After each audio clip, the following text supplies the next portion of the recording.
Hello friends, நம்ம லாஸ்ட்டாக போட்ட ஷார்ட்ஸ் பார்த்து தான் இந்த லேப்டாப் அப்டேட்டுக்காக வந்தது. ஸோ இது எஸ்எஸ்டி அப்டேட் பண்ணலான்னு சொல்லி கழட்டணும். அப்போது இந்த லேப்டாப் சரி ஓகே ஹீட் சிங்க் எப்படி இருக்குது கழட்டி செக் பண்ணலான்னு சொல்லி செக் பண்ணப்போ பார்த்தீங்கன்னா தெர்மல் பேஸ்ட்டு வந்து ரொம்ப அதிகமாக போட்டிருக்காங்க. ஆக்சுவலாக இவ்வளோலாம் போடக்கூடாது, ஏன்னா இவ்வளோ போட்டோன்னா ஷார்ட் ஆகிறதுக்கு சான்சஸ் இருக்குது. ஸோ நம்ம என்ன பண்ணுறோன்னா இதை ப்ராப்பராக க்ளீன் பண்ணிவிட்டு எவ்வளோ தான் பேஸ்ட் போடணும் அப்படின்றத இந்த வீடியோவில் காட்டுறேன் பாருங்கள். இப்போ நல்லா க்ளீன் பண்ணிட்டோம்.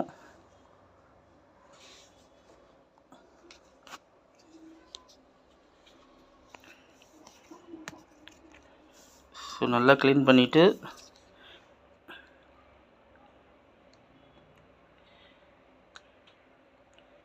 அவ்வளோதான்.